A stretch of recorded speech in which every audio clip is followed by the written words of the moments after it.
Han servido para documentar multitud de trabajos que sin lo que ellos elaboraron en su momento pues no hubiera sido posible, ¿no? Hemos visto el trabajo del colectivo, pero también las imágenes que filmó Koldo pues también han sido muy importantes en ese aspecto, ¿no? Koldo además tiene la particularidad de que filmó el día los funerales, lo de las consecuencias del día de 3 de marzo, pero también tuvo la oportunidad de filmar el primer aniversario, cuya carga también fue brutal y el ataque policial también fue brutal, ¿no?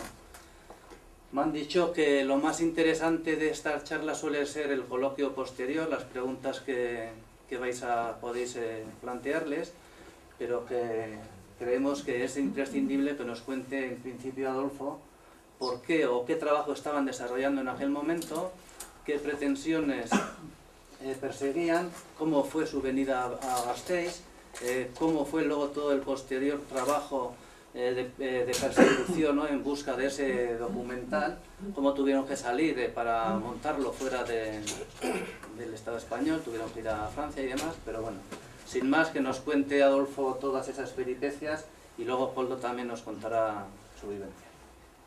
Sin más, Adolfo. Bueno, sin más, pues nada, un toro.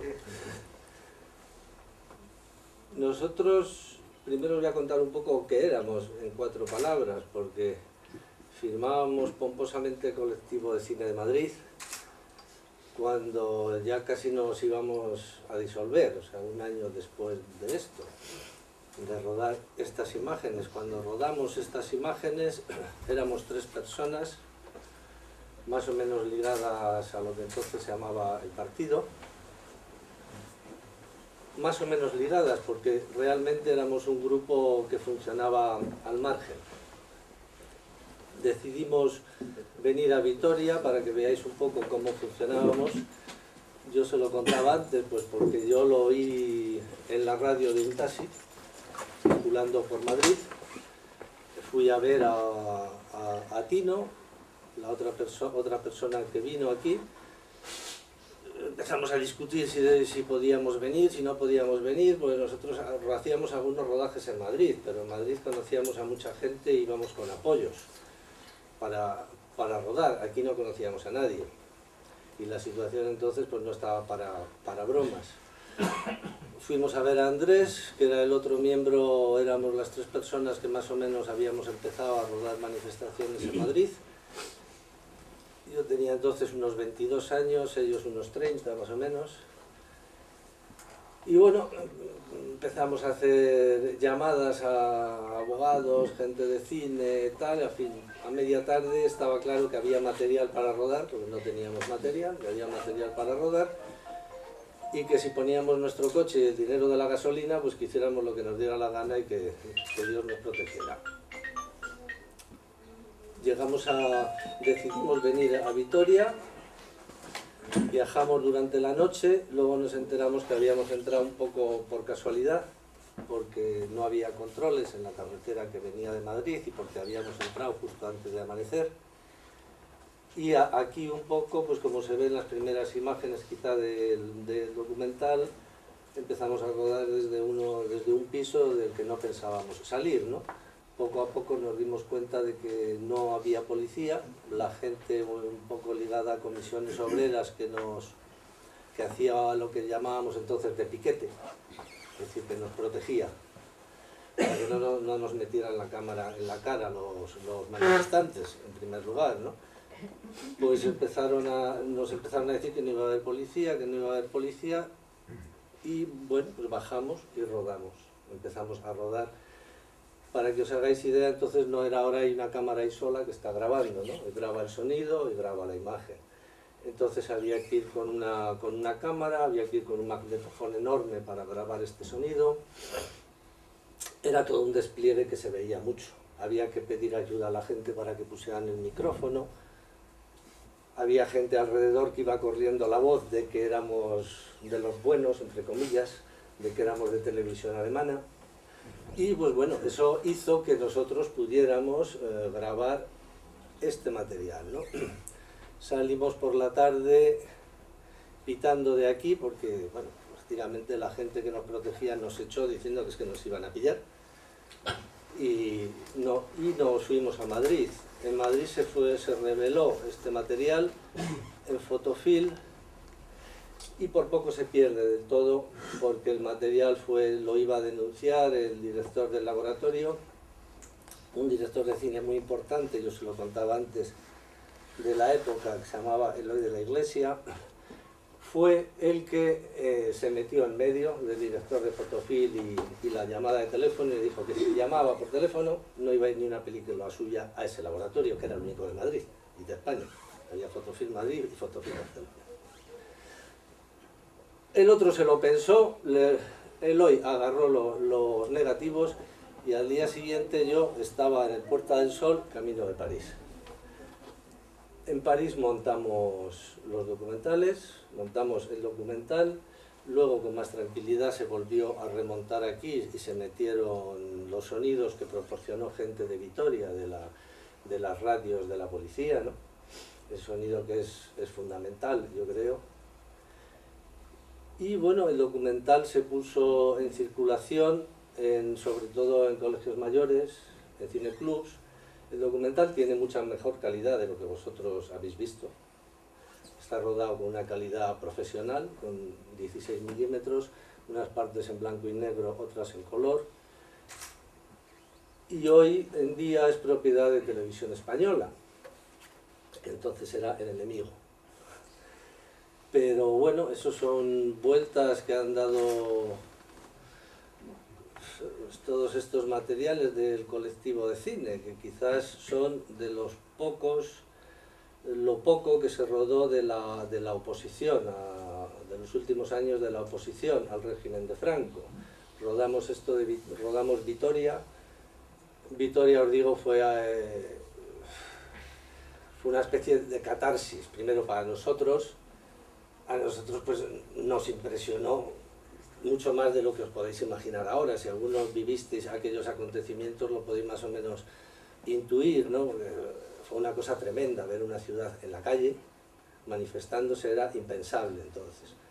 Desde el punto de vista cinematográfico, pues también marcó que los tres chavalitos del colectivo empezaron a recibir un poco más de apoyo y seguimos haciendo las huelgas obreras que había en Madrid, las manifestaciones por el asesinato de los abogados de Atocha, y un poco luego cuando llegó la democracia pues nos convertimos en lo que yo he llamado en algunos escritos imprescindibles, es decir, nos mandaron a freír tartaras. Y el material, la mayoría de él se secuestró. Esto realmente yo luego me he tardado años en enterar, y sí lo quiero decir porque yo creo que como ciudad, antes se lo decía, es interesante que Vitoria tenga este material, porque es historia de Vitoria, es historia suya. Y están todos los brutos, están todas las cosas.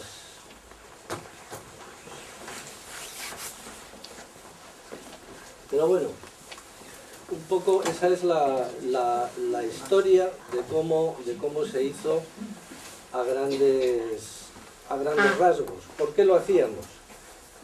Pues nosotros lo hacíamos realmente pues por una mezcla de pasión e inconsciencia, que es lo que se llama militancia.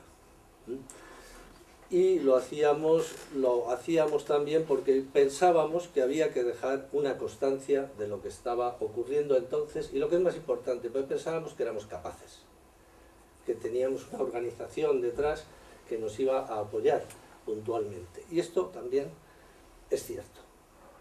Había una serie de gente que nos apoyaba, y sin esa gente que nos apoyaba aquí en Vitoria, yo ahora he preguntado a un señor de la barbita que sale, pero ese señor de la barbita nos llevaba. Sin la gente que nos apoyaba en los rodajes en Madrid, tampoco hubiéramos podido hacer nada. Sin la gente que nos apoyaba en París, tampoco hubiéramos podido acabarlo, ¿no? Y también eso trajo pues una serie de consecuencias, como la misma transición, ¿no? Una vez hechas estas cosas, yo creo que había que matar al mensajero, eliminarnos, y hacer desaparecer los materiales. Porque estos materiales tienen muchos montajes. Hay mucho más de lo que se ha visto aquí. Y esos montajes, pues realmente, ¿quién es el propietario? Pues yo creo que el propietario es la gente que protagonizó aquellas cosas. La gente que daba la cara en aquellas manifestaciones, en aquellos entierros, en aquellos hechos. Es su propia historia. Y quizás rescatarla sea interesante para nosotros, que ya somos un poco mayores, unos más que otros, y para nuestros hijos.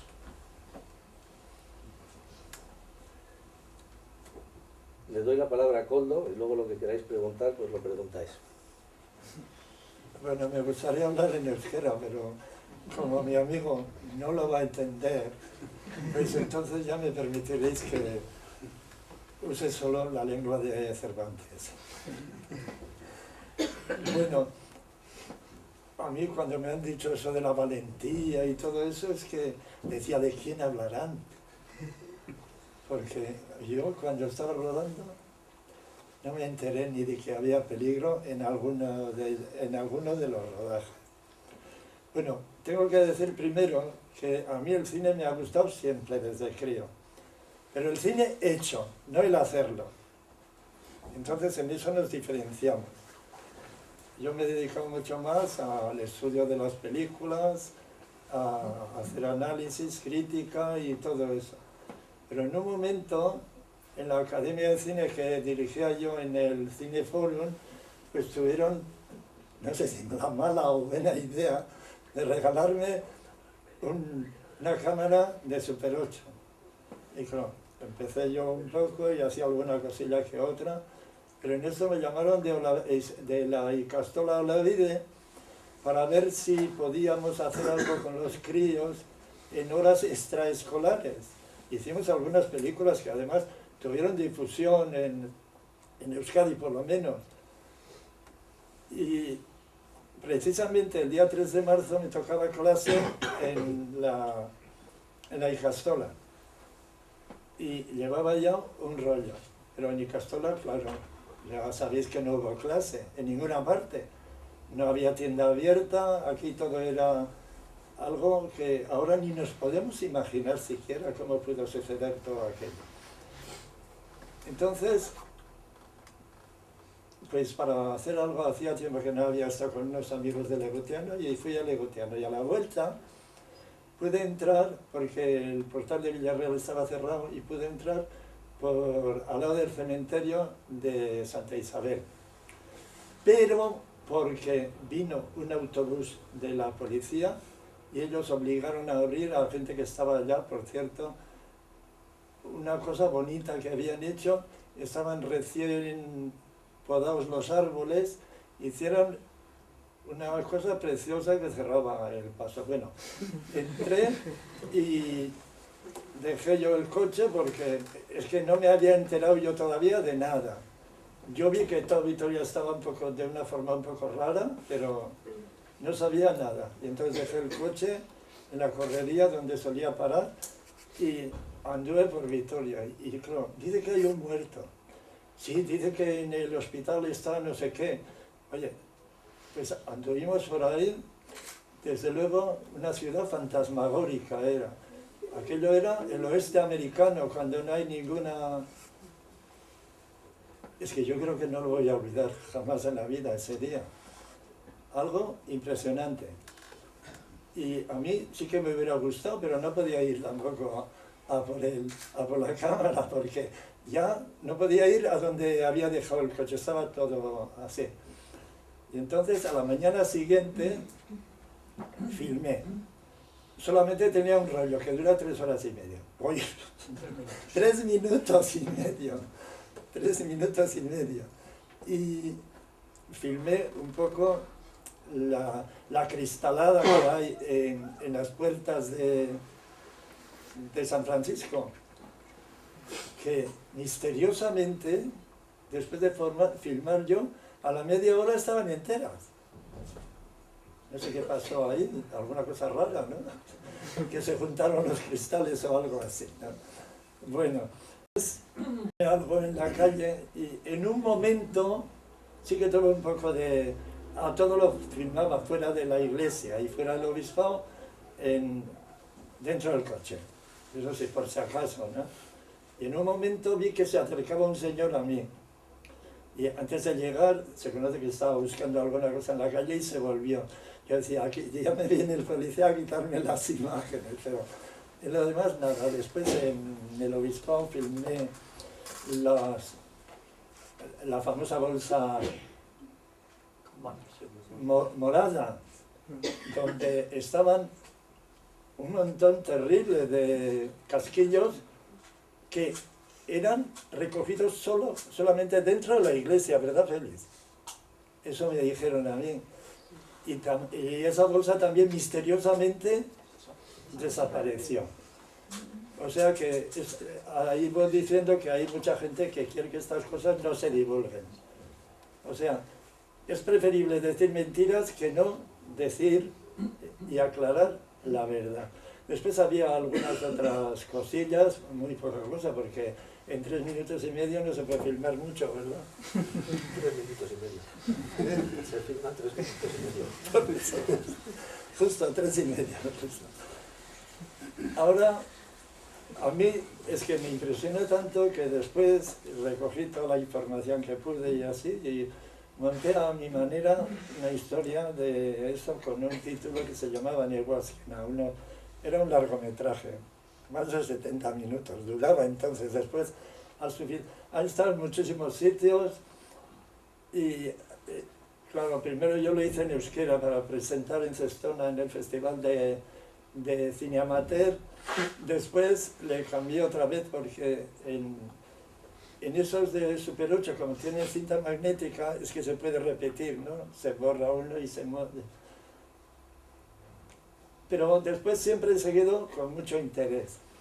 Y la vez siguiente fue, qué sé yo, unos meses más tarde, un amigo que estaba aquí en una de estas iglesias de Zaramaga, me dijo que esta mañana va a haber una manifestación de mujeres pidiendo la libertad de los detenidos. Y, oye, si podías filmar, y sí, ya tengo material y ya lo voy a filmar. Lo filmé y, claro, yo entonces lo filmé con toda tranquilidad, no veíamos a nadie allá, pero después me dijeron que la policía estaba buscando el material. A mí nunca me llegó la cosa directamente, yo por si acaso preparé un rollo con otras cosas diferentes que también eran del tema, pero que estaban mal y no me servían, y por si acaso me pedían para tener la película preparada, pero no lo hacía. Ahora, cuando realmente pasé miedo fue en el aniversario. El aniversario es que claro, uno no se podía imaginar. Total, había pasado un año, aquí toda la gente se habrá olvidado, nada más entrar en la iglesia, bueno, antes de entrar se veía que toda la iglesia estaba rodeada de policía. Por todas partes, ¿eh? Lo mismo por un lado que por el otro. Y por las entradas y todo eso. Y claro, después la cosa era, había que salir. Y claro, salió toda la gente y entre la gente pues se podía salir. Pero a la entrada de la Plaza de la Virgen Blanca ya se veía desde lejos que había una cohorte romana, todos con sus escudos, algo impresionante. Pero yo creía que solo era eso, y después vimos que eso era lo de menos. Claro, empezamos a andar allá todos con coronas, desde luego un espectáculo precioso, todo de flores y así. Y en esto un representante del partido, como dice estuvo hablando con unos policías que estaban más cerca de nosotros, ¿no? Que había un grupeto y estuvieron hablando con eso y nosotros creíamos que aquello se había solucionado. Empiezan a lanzar bombas. Bueno, volaban bombas, pero sin parar, ¿eh? De manera que en un momento se quedó todo ciego, no se veía nada. un señor me agarró así del brazo y me dice, usted siga filmando, que ya le llevo yo. No sé quién era, ya me gustaría saber quién era. Pues así entramos en la catedral otra vez para defendernos un poco, porque es que toda la calle se llenó de policías y de coches. Yo nunca he visto tanto, ni después tampoco, ¿eh? A lo mejor habrá habido en otras manifestaciones más grandes en capitales y así, pero en Vitoria, desde luego, yo no he visto nunca una cosa así. Entonces, el problema, ¿y ahora qué hago? ¿Qué hago con este material? ¿Salgo? Si salgo me lo van a quitar. Oye, pues el único camino que encontré yo es, se lo voy a dejar al cura. A ver si el cura me lo reserva. Que a veces no te puedes fiar de nadie, pero... Oye, ¿sabéis que eso es la verdad?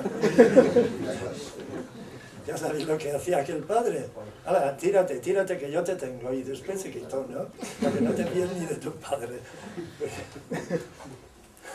Pues le dejé al cura y lo conservó muy bien.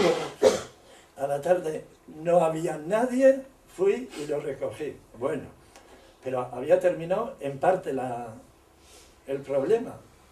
Porque ¿y ahora qué hago yo con esto?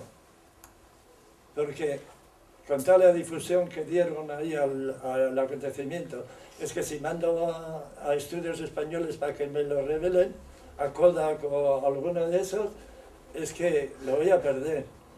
Pues yo decía, pues llevarlo a Francia o eso. La cosa es que se me ocurrió esperar un mes o así, y ya, voy a hacer la prueba. Mandé y me lo devolvieron bien, o sea que... Bueno, después hemos intervenido en muchas cosas de este plan. 10 años después, en el colegio, bueno, sí, en la Escuela Profesional de las Artes, se reunieron todos los líderes que estuvieron entonces, Olavarría, Naves, todos ellos, y hicieron una misa redonda para hacer un poco examen de lo que se había perdido desde entonces en 10 años. A mí me tocó dirigir un poco el coloquio y se filmó. Lo filmaron allá y después no hemos sabido nada de eso. Yo no sé, a lo mejor se perdió allá. Ahí no creo que hubiera voluntad especial, pero con el tiempo se ha perdido. Bueno, después desde luego ya sabéis que se han hecho muchas películas con imágenes de los dos, ¿verdad? Y no sé, si queréis preguntar algo, ahora aquí estamos a disposición, ¿verdad? Un ratito. No, y además las que queráis, ¿eh? Y además vamos a contestar. No como hace Rajoy que vale. Eso ya lo he dicho antes. En el último coloquio que estuve me dijeron que era muy malo contestar las preguntas. Oye, pero por lo menos intentaremos, ¿no? Sí. Oye, porque algunos habéis vivido todos estos acontecimientos. De lo que acabas de comentar del aniversario, el primer aniversario, a mí me quemaron la corona. Lo llevaba en una corona, mi hermano. Ah, la corona, que había entendido la corona. Empezaron a tirar, se puso todo nublado, como tú dices. Es que era de ver después. Sí. El suelo estaba todo lleno de coronas, de flores. Me cayó aquí un tiro, estábamos los primeros, los familiares, y luego gente, colectivos y todo esto, ¿no? Y a mi madre también al lado, un bote. O sea, yo estaba con mi familia y yo desaparecí de allí. Yo salí corriendo, la corona, pues eso me la quemaron, la policía.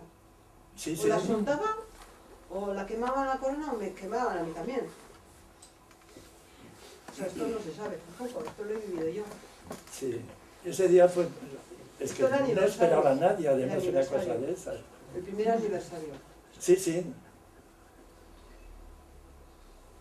En Vitoria, yo creo que lo que aquí ocurrió, lo que llaman en algunos libros eufemísticamente los sucesos de Vitoria, yo creo que siempre se ha querido ocultar. Hay una voluntad poderosa de ocultarlo y quizás incluso de hacer pagar a los que hicimos ahí algo, a los que fuimos protagonistas. Nosotros no fuimos, porque rodamos, los protagonistas fuisteis vosotros. Tú, si no me equivoco, sales en el documental, porque las cosas que ves en la sala de montaje no las olvidas, pues las ves muchas veces. Aquí no, porque aquí cuando vinimos, pues nosotros realmente estábamos agotados, agobiados y sobrepasados. O sea, lo que teníamos delante sobrepasaba todo lo que habíamos visto nunca. Y yo sí creo que hay una voluntad expresa de irlo, de ocultarlo, de pasar página, de no mostrar las imágenes reales de lo que ocurrió. Y si no hubiera sido por lo que Koldo rodó, por lo que Tino, Andrés y yo rodamos y grabamos, esto se hubiera dicho, eran poco menos que, bueno, que salieron 4 locos a la calle y iban con pistolas y había que ametrallarles, ¿no? Porque ¿a dónde iban esos tíos que salían de la iglesia? Fíjate cómo dejaron la iglesia llena de tiros. Pues esa probablemente hubiera sido la versión. Esa probablemente hubiera sido, lo que pasa es que si como no se ha contado, sino que se ha registrado en imágenes y con sonido, es mucho más difícil de rebatir eso. Puedes matar a los mensajeros, es decir, a los que lo hicieron.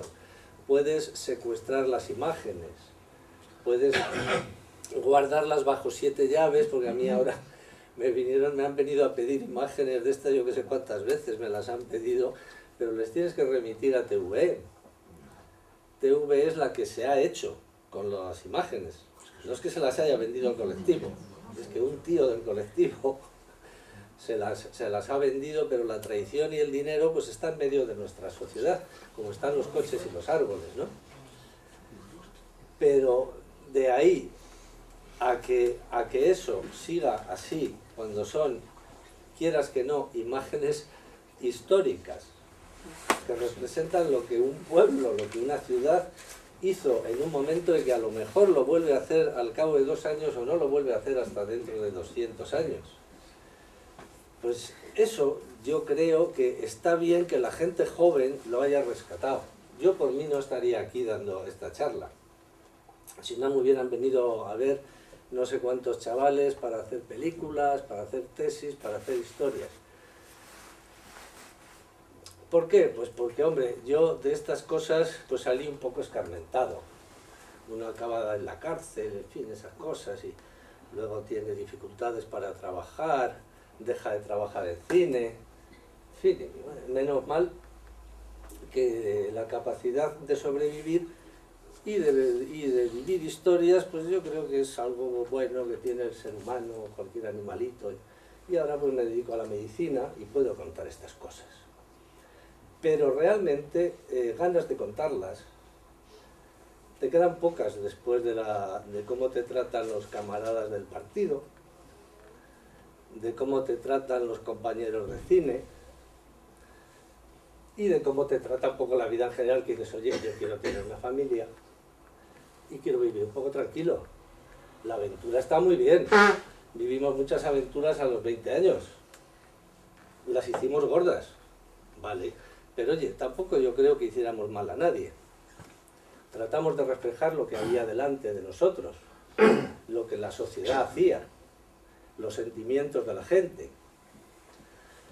Yo creo que eso pues a lo mejor es fruto de nuestra educación, un poco de los curas en aquella época, que nos metían mucho lo de la conciencia. Pero bueno, así somos y así hemos sido. Don Manuel se fue de rositas, don Manuel Fraga. Bueno, ahora le tenemos es otro médico, es otro médico. Ahora le tenemos a Martín Villa. A Martín Villa. ¿Qué va a pasar con Martín Villa? Pues no lo sé, yo creo que si algo puede influir en eso, son los testimonios de la gente que vio las cosas en directo, es decir, sobre la gente, los testimonios cuando la gente ve esto, se siguen poniendo los pelos de punta cuando oyes hablar a las familias. Mi impresión personal, a pesar de todo lo cinematográfico, por así decir, que es el entierro, el despliegue, los gritos, es emocionante, Pero yo realmente de Vitoria me fui hecho polvo, con 22 años, porque ver a un señor que no podía hablar, que empezó a llorar, a llorar, a llorar, a llorar, y verlos, o sea, todas las caras de la gente que se habían llevado por delante, que eran chavales como yo, de esa edad, pues realmente decías, joder con la política, a ver si nos entendemos, a qué extremo se llega, ¿no? Y no lo sé, cada uno le causa una emoción diferente o una sensación diferente, ¿no? Pero realmente que el viaje de venida para acá, pues como era muy largo y con malas carreteras, veníamos cantando coplas y cosas y tomando Coca-Cola para ir despiertos. Y el viaje de vuelta es que no hablamos una palabra. Porque lo que aquí vimos, sobre todo en las familias, era tremendo, y se te quitaban las ganas de, con perdón, del partido, del militar y de muchas cosas. Yo, bueno, primero felicitaros por aquel trabajo que hicisteis, ¿no? Yo creo que mucha gente que hemos luego intentado retomar desde el punto de vista del cine y de otras expresiones, aquello, desde luego, vuestro documental ha sido fundamental.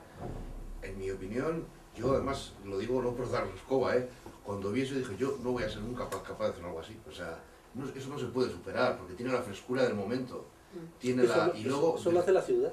Por eso, sí, pero vosotros estabais ahí primando, ¿no? Que alguien tenía que estar, y no solo la ciudad, es lo que se ve y el ojo que lo ve. Yo creo que desde un punto de vista cinematográfico a mí me parece excelente el trabajo, y ahora más cuando ya me dices que es que hay otro... que es solo una parte, ¿no? Y que el documental completo lo tiene televisión, me quedo completamente anonadado, ¿no? De cómo puede ser eso, o sea, estoy totalmente de acuerdo. ¿Qué derecho tiene Televisión Española a secuestrar ese material? Que tiene que ser patrimonio de la productora, tiene que enseñarlo. Yo creo que tiene que enseñarlo, o sea, y porque ese es patrimonio de las nuevas generaciones, o sea, y estoy totalmente de acuerdo contigo. Yo hace poco me volví a sentir un poco activo, a los 50, dije, bueno, estamos en el medio siglo, vamos a dar caña. Y me pasé unos años peleando por recuperar estos materiales, estos y muchos otros más que hay, ¿no? Y pusimos un pleito, en ese pleito ya me enteré quién lo había vendido, cómo, de qué manera, pero el señor juez dijo que todo esto, más 15 horas más, lo había rodado un señor solo. Y que eso de Colectivo de Cine de Madrid, que de dónde nos lo habíamos inventado. Dijimos, bueno, habrá que ver los títulos de crédito. Que por qué no firmábamos con nombres y apellidos. Que quién era el guionista, que no estaba claro. Y que bueno, que pagara 5 millones de pesetas de costas de juicio. Que las tuve que ir pagando, junto con Tino, dado que la había vendido Andrés. Son detalles sin importancia, a mí me da igual quién lo haya vendido, pero es patrimonio, o sea, porque nosotros tres tampoco hicimos eso solos. Había mucha más gente alrededor, y es un patrimonio de mucha más gente. Nosotros desde luego sí dábamos la cara para ver si nos la partían o no. Pero luego también se sumó más gente que dio la cara. Y para mi sorpresa, mucha gente del partido, perdón, si alguien se siente ofendido, no asistió. Y no solo no asistieron, sino que casi mandaron unos abogados a vigilar a ver qué pasaba. Porque ese material ellos jamás lo usaron. Ni en periodo electoral, ni en campañas, ni para promover cualquier tipo de memoria de lo que había sido esa agrupación de personas antes de que llegara Carrillo.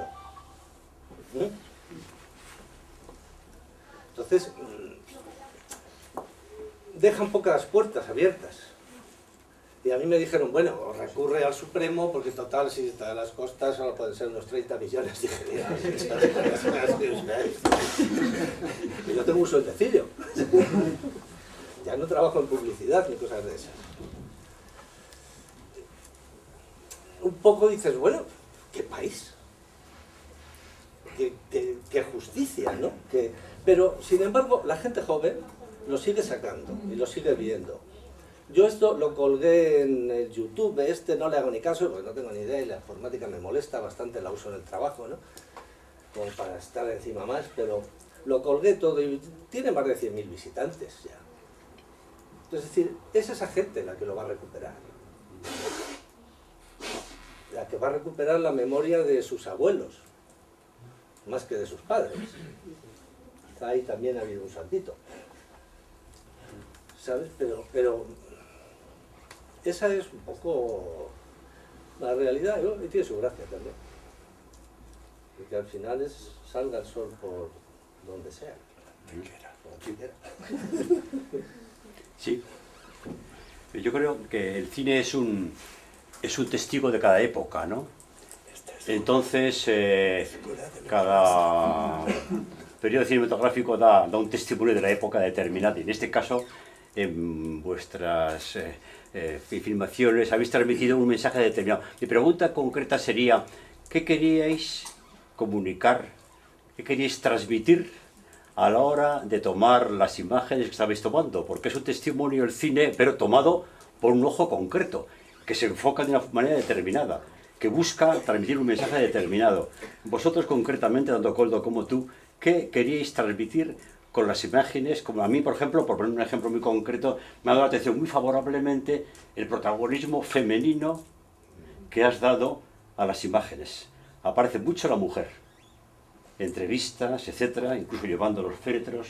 Eso me ha parecido un mensaje, no sé, llamarlo subliminal o directo, que donde de aquí hemos recordado muchas veces el papel tan importante, el protagonismo fundamental que tuvo la mujer en el 3 de marzo. Aquí lo has transmitido perfectamente en esos testimonios tan, yo diría, casi desgarradores que has presentado ahí, ¿no? Pero bueno, eso por decir que me llama bien la atención, ¿no? Pero en concreto, ¿qué queréis comunicar? ¿Qué queréis transmitir con las imágenes tomadas y por qué las tomasteis así? Esa es una pregunta excelente, a la que nunca podría responder. Nosotros éramos aquello a través de lo que discurren las cosas. Es decir, tú te ponías ahí delante y si salen muchas mujeres es porque las mujeres estaban ahí para contarlo, porque ellas fueron las que mejor lo contaban. A mí quizá el que más me impresionó fue el hombre que no logró hablar, pero las que hablaban, desde luego, más y mejor, es cierto que eran las mujeres. Pero nosotros no las buscábamos, no las elegíamos. Nosotros estábamos ahí como unos receptores que iban a rodar algo increíble que nunca habían visto. O sea, para nosotros eso fue una sorpresa absoluta, absoluta. De hecho, yo me doy cuenta de la importancia del asunto, importancia entre comillas, cuando en París, después de un día de montaje ahí frenético, se hace una proyección a doble banda es por un lado bueno, con todo sin acabar, todo pegado con celo, el sonido por un lado y la imagen por otro, y se hace una proyección a doble banda ante la prensa. Yo estoy en la cabina pegando celos, porque si la proyección era a las 8, pues habíamos llegado a -10 y faltaban celos por poner. Y bueno, cuando se empieza a poner, prácticamente me dormí. Alguien me despertó así, pero decía que roncaba, estaba agotado. Y bueno, y ya me acabó de espabilar una explosión de aplausos en el que pedían que saliera el español, que saliera el del interior. Eso dije, que se saque de aquí, a mí no me conoce ni su madre, menos aquí, que están todos los de la prensa, ¿no? Yo me quedo aquí no salgo. Yo me di cuenta de que aquello impactaba realmente, mucho más de lo que nos había impactado a nosotros allí fuera. Cuando te trataban un poco como si fueras una especie de héroe, aquí eras un tío que procuraba ir bajito, bajito, despacito, despacito y que no te vieran. Nosotros ahí reflejamos un poco, y sobre todo en Vitoria, lo que la gente contaba. Éramos una especie de cristal por el que se veía, de ventana, por el que se veía lo que la gente decía. El montaje, es verdad que luego yo me di cuenta que a lo mejor también es un poco mi estilo de montar. Me monté Carabanchel así, hice lo mismo y fue terrible. Pero la situación era terrible también. Pero cuando se montaron otros como el entierro de los abogados de Atocha, que lleva mucho más adorno, guión, música, la Revolución Soviética, tal, a mí personalmente me parecían menos directos. Yo creo que aquí parece que hay una gran intención, pero es la intención de que sea la gente la que hable. ¿Hay muchas mujeres hablando? Sí, porque eran las que se ponían delante de la cámara. Porque eran las que contaban mejor las cosas. Porque ahí estaba la hermana de uno de ellos que lo cuenta muy bien y creo que está aquí. Había otra chica que no sé muy bien, la conocimos por la calle, que habla delante de la ventana de la iglesia y es muy clara ella, o sea, es clarísima, contando cómo entraron, cómo tiraban con balas, con botes, o sea, es que te lo estás viendo, ¿no? Pero debe de ser que las mujeres de aquí del norte siempre han sido muy bravas. Bravo. Y la lección de el ojo de buey en los escenarios, eso claro, eso es de decisión tuya, ¿no? Los que pongo aquí, veo es que es extraordinario, ¿no? Eso hay que atribuírselo a Tino. O a ti, bueno, Eso hay que atribuírselo a Tino, que eligió ese escenario en concreto. Andrés quería otro y yo le apoyé. Digo, aquí me viene muy bien para el sonido, que iba yo en ese momento con el sonido y con el cabra. Venga, aquí nos va muy bien y fíjate qué profundidad. es que y luego, claro, van pasando los niños por detrás, como varios... Sí, pero tú fíjate el tiempo, varias capas, ¿no? el tiempo que teníamos nosotros para decidir un plano, era que alguien quisiera hablar, Sí, sí. que era la hostia, que alguien quisiera hablar, ¿eh? Porque allí te estabas jugando a la cárcel, y el que quería hablar se le ponía donde mejor podíamos, donde mejor podíamos. Y era Bueno, voy a contestar yo a Félix. ¿Por qué filmé yo? Es que el día 4, que es cuando cogí yo la cámara, ya me habíais informado de todo lo que había pasado. A ti también creo que te vi aquella tarde, a mucha gente y así, pues ya sabía lo que pasaba. Y me pareció, además, el espectáculo dantesco que había en Vitoria, tan importante que yo he querido que eso no se olvide. O sea, lo filmé para que quedara el recuerdo. Y entonces, a continuación, compré todas las revistas que vi, nacionales, inglesas, norteamericanas y francesas y todo eso. Compré todas las fotografías que había entonces a mano y eso, me pareció que eso no podía quedar así y mi intención fue el propagar eso. No gracias a muchas gentes, es que yo he servido después de ese material a proyectos muy importantes. El primero fue la transición de Vitoria Prego. Yo no se me ocurrió pedir dinero porque a mí lo que me interesaba era que se difundiera. Y yo le agradecí además que me lo pidiera. Por eso la televisión española me devolvió el original y además me devolvió una cinta con la versión... Sí, no era Betacam, era un Sony corriente que se veía en aquellos vídeos que ya no existen. Y después me pidieron también era televisión española, pero desde Barcelona, Línea 900, y yo creo que es el mejor trabajo que hicieron. Además tuvieron la delicadeza de agradecerme, por lo menos pidiendo mi nombre como uno de los autores del material.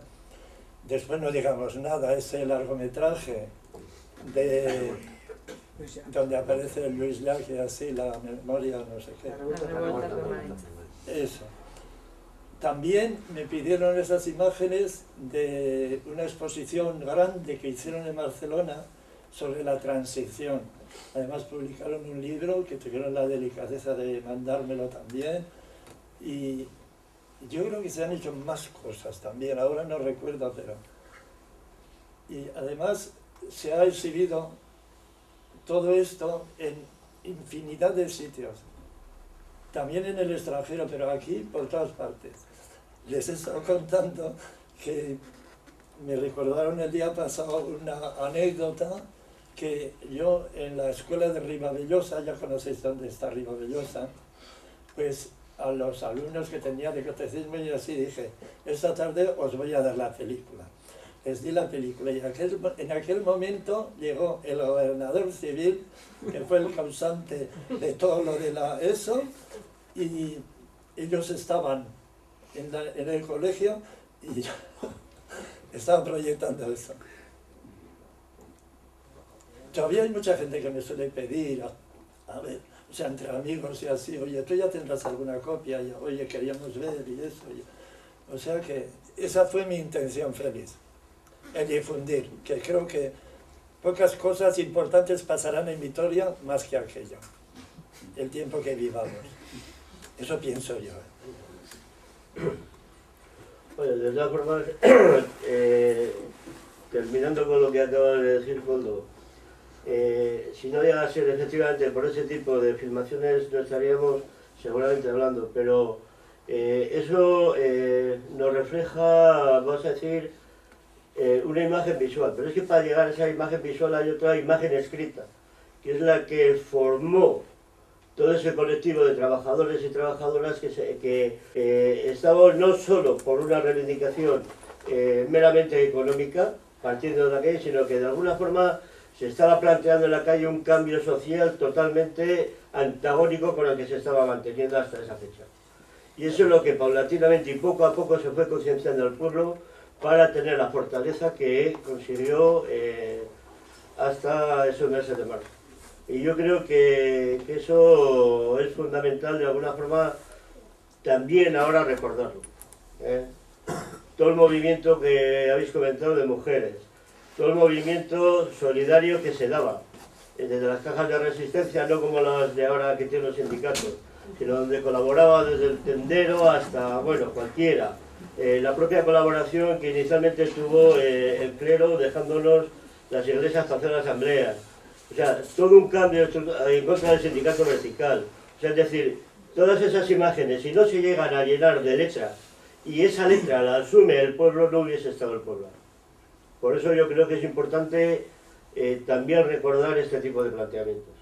Desde luego, eso me parece muy bien lo que dices, pero hay que contar también con toda la oposición que tienes. Oye, por ejemplo, ¿cómo puede decir un alcalde, como dijo el alcalde de Vitoria, que ya han pasado 2 años, ya han pasado 3 años, ¿para qué vamos a acordarnos de los muertos? Y él estaba celebrando la muerte de Jesús de hace 2000 años. Por eso es que miras ahora cómo está el obrero y miras aquello y lo mal que estaban entonces, estaban mucho mejor que ahora. De todas formas, eso es una verdad. De todas formas, Joseba, yo creo que queda reflejado también en los testimonios que se recogen, y sobre todo por mujeres, se queda reflejado ese ataque o esa denuncia contra la patronal, contra el sistema, contra todos. Entonces, esa conciencia... Eso es, el sistema es todo un conjunto de obreros, o sea, de obreros del patronos, de policía, del Estado, intenciones, intereses políticos y demás, ¿no? Y esa conciencia se queda reflejada en todos esos comentarios, yo creo. O sea que sí, que como bien dices, había calado la movilización de Gasteiz, había calado, y vamos, la prueba es que actuaron como actuaron en ese sentido por la repercusión tan fuerte que podía tener, no solamente ya aquí en Euskal Herria, sino en el Estado español. No, está claro que hay que agradecer la filmación de esos hechos, porque de alguna manera se mantiene viva la memoria, ¿no? No solamente en Vitoria, que en Vitoria la gente lo tiene muy claro, porque en Vitoria jamás esto lo va a olvidar, sino que esto, gracias a vosotros, los demás compañeros, pues han difundido lo que ha pasado en Vitoria en el resto del Estado, incluso a nivel europeo y a nivel internacional. Y eso es muy importante, que esto no se pierda. Porque es cierto que hay libros escritos, pero el cine en sí es muy importante que esta memoria se mantenga y que se visualice a nivel lo más extenso posible, ¿no? Porque yo creo que es muy importante lo que ha pasado en Vitoria, porque no se ha dado la importancia que tuvo, que fue decisivo para acabar con el franquismo. O sea, gracias a Vitoria, digamos, fue determinante lo que aquí ocurrió. Y esto jamás hay que olvidarlo.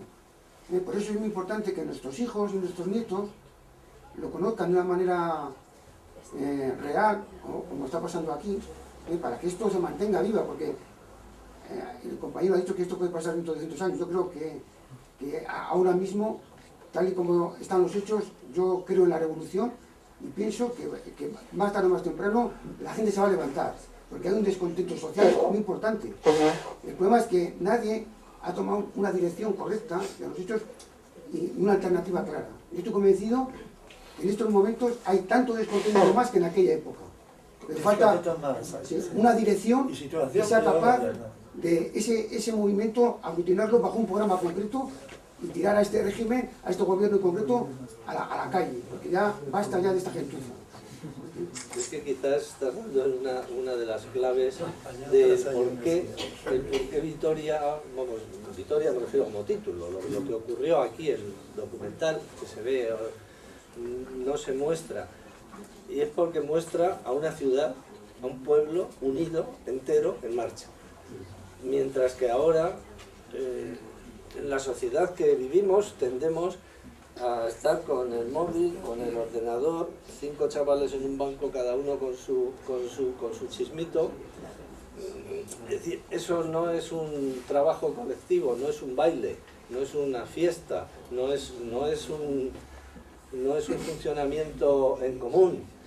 Y el ser humano, desde luego, vive en común.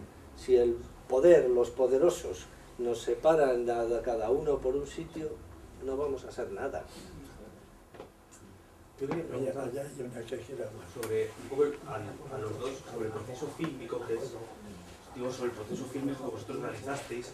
Entonces, ha habido una cosa que se ha comentado antes y ha salido en varias de las preguntas, que habla un poco del agradecimiento a que ese material existiera, ¿no?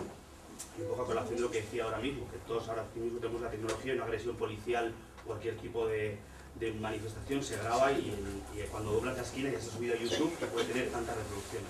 Entonces yo la doble pregunta era, por un lado, si erais conscientes vosotros, por un lado, si erais conscientes de esa responsabilidad del material que estáis grabando, pues porque ya, como decimos, si llega a desaparecer, posiblemente estaríamos hablando de otra versión.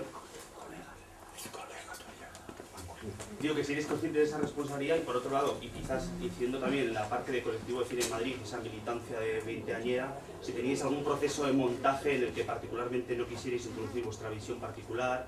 Por ejemplo, recuerdo el colectivo Video Now, que también en los años 60 y los años 70 que grababan asambleas en Cataluña y ellos mismos pretendían hacer un montaje lo más poco influenciable posible, sin mucha mirada de autor. Entonces por ahí va la doble pregunta. Por un lado, la noción de responsabilidad sobre el material y por otro lado, cuál era vuestro proceso a la hora de montar un material de ese calibre y cuánto de autor había en ese material o cuánto de crónica.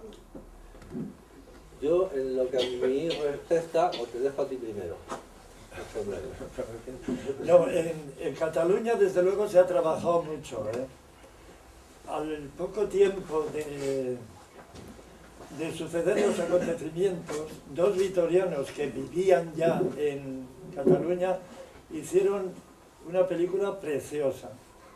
Ellos no tenían ninguna imagen ni de este ni de mía.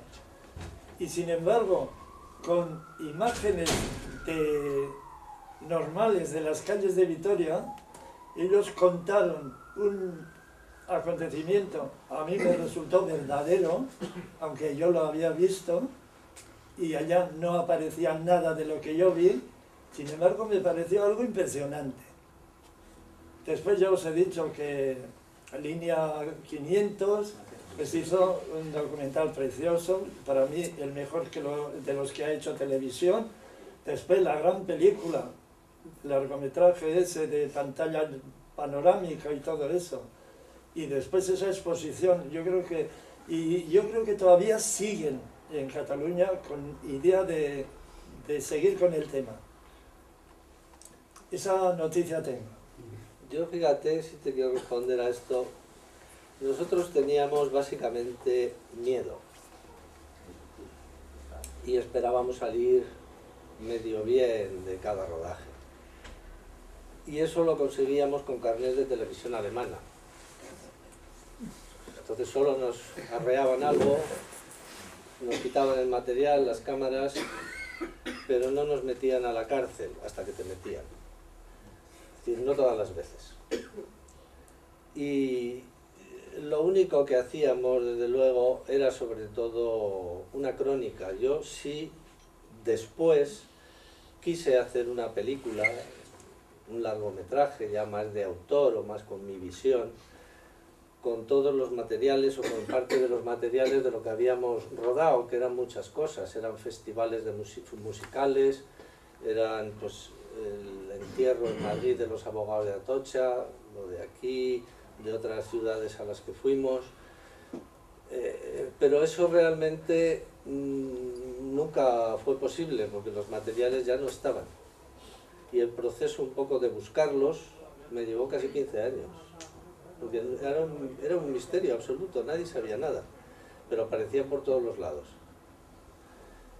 Pero vamos, al principio realmente lo único que pretendíamos hacer, como digo, era una crónica y poder contarla. No sabíamos si la íbamos a poder contar. Pero eso eran los tiempos que se vivían.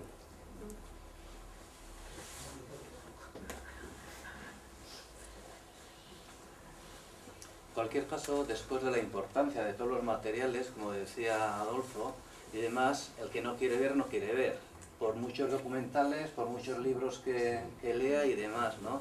Y ahí tenemos la prueba que hace 2 meses el gobierno ha dado total veracidad al informe policial justificando que la policía tuvo que disparar para preservar sus vidas. Y esto no nos lo dicen en 1976, allí el informe era de Jesús Quintana Saracibar, el capitán. Esto nos lo dicen en el 2001, Mariano Rajoy siendo ministro del Interior, y nos lo dicen en el 2014, siendo Mariano Rajoy el presidente de gobierno. Y esa versión la tenemos por escrito, que aquí no se dio una actuación terrorista de la policía, muy al contrario, se dio una actuación para recuperar el orden perdido. Aquí tienes aquí una, puedes comunicarla. No, hoy sí, la he sí. recibido. Ah, hoy también. Sí. Pues yo ahora no la puedo leer, por lo que me cuesta. Nosotros que sois invitados. Pero bueno, pero me imagino que será una ratificación de desestimar, ¿no? Entonces, pues bueno, eso es, mira, yo decía hace 2 meses, esto es reciente, ¿no? Y esa es la versión que da el gobierno a día de hoy. O sea que por mucho testimonio, por mucha documentación, por muchas evidencias, grabaciones policiales, películas directas de los hechos esos días, el gobierno ¿qué hace? Dar credibilidad al informe policial de Jesús Quintana Saracibar, que tuvieron que disparar para preservar sus vidas. Y nosotros fuimos los terroristas que agredimos a la policía. Y eso se queda impune en el Estado español. Y por más que queramos reabrir casos, es imposible. Y hemos tenido que ir a Argentina a ver si allí, en base al principio de justicia universal, se le pone en evidencia al Estado español y se le sacan por lo menos los colores. Y si en Argentina fructifica, muy bien, pero si no, tendremos que ir al Tribunal de Estrasburgo o al tribunal donde haga falta. Porque esto no lo podemos consentir en el año 2014 o en el 2015 ya, que el gobierno español siga amparando esa impunidad. Es que es vergonzoso en los años que estamos y recibir este tipo de cartas. Sí, dice que... Sí, en la segunda hoja. Que se interpone una... Sí, que Romualdo Barroso... Que don Romualdo, por el fallecimiento de su hijo, don Romualdo Barroso Chaparro, y dice, los hechos examinados no tenían directamente, es decir, la muerte de don Romualdo, no tenían por objeto directamente la alteración de la paz pública, sino reponerla. Es decir, que le mataron para que todo se quedara en paz. Dice, don Romualdo Barroso Chaparro no falleció como consecuencia de un acto de terrorismo, por lo que no resulta de aplicación lo dispuesto en la ley tal 2011. Y eso que Oyarzábal se había empeñado en interceder, que nos iban a reconocer en la ley, ¿no? Ahí hay una trampa. Es que como no se ha reconocido como grupo terrorista, entonces, según eso, pues es normal que contesten esto. Es que el mal está en que no lo reconocieron como grupo terrorista. Porque el Estado fue terrorista. ¿Eh? El Estado fue terrorista y lo es. La ley lo... Pero aparte, pero no lo han reconocido. Yo no soy abogado y las cosas de los abogados siempre me han parecido tremendas, porque cada vez que te metes en algo de la ley, cuidado que vas a acabar mal. Pero desde luego aquí hubo un abuso de fuerza, es decir, se usó la fuerza contra la población a tiro limpio. Luego, a tiro limpio, alguien tiene que ser el responsable de tanto tiro limpio. Sea terrorista, sea abuso de poder, sea fascista, sea comunista. Alguien tuvo que dar la orden de que se apretara el gatillo, porque entonces no se movía ni una hoja sin una orden. No, si eso ya se sabe de dónde venían las órdenes. Entonces, todas las florituras legales y tal, pues, a mí me parecen terribles, o sea, propias de un país donde la justicia pues, Sí, sí. es terrible. Y meterse en un pleito judicial es terrible. Puede acabar por la muy mal. monarquía y por la iglesia. Es la base. Sí, pero yo ya, aparte de esas cosas, es Esto que... ha pasado con los primeros son la monarquía, el rey. Sí, El pero príncipe que era en esos momentos y todo lo que está ese abuso de poder, de ese Abuso de momento, poder. alguien dio la orden. Y alguien dio la orden para que se disparara a mansalva, porque eso está grabado. Y luego los ministros. Eso lo dijo la radio también, yo lo oí por la radio. Cuando le dije, no estamos cercados, tal, que carguen las balas. Eso lo oí yo por la radio. Que me decía de Publicado en la iglesia. Lo oí yo por la radio. Además decían, hemos La provocado monarquía una y los masacre. ministros. Hemos provocado Era la una base, lo masacre. que estaba, lo que mandaba, lo que regía en aquella época. Era la monarquía, todo el Estado. Y luego, No seamos claros, solamente a es lo Villa, mejor estará Carlos. mal decirlo, pero yo tengo que decir también las cosas que vi. A mucha gente a lo mejor se le mataba en un lío de... Yo nunca lo he visto así, pero yo he visto lo contrario. Están filmando en la universitaria, salir la gente corriendo, cientos de personas, miles de personas por una puerta donde se les atizaba, a base de bien porque había muchos grises. Y abrirse la puerta de un coche que llega, salir un señor jovencito, Y disparar. sacar la pistola, yo he sido tirador, apuntar, ¡pa! Y pegarle al mediavilla en toda la espalda. Sí. No le mató, se le quitó un pulmón solo, pero le disparó a matar. Porque le apuntó bien, o sea, si yo apunto así a esa distancia, que eran 20 metros, le pego en la pierna, si quiero. A Pedro Martínez Ocio, así Pero lo me mataron. pegaron en toda la espalda. Cayó, le recogieron los de al lado, y nosotros dijimos, joder. ¿Qué digo?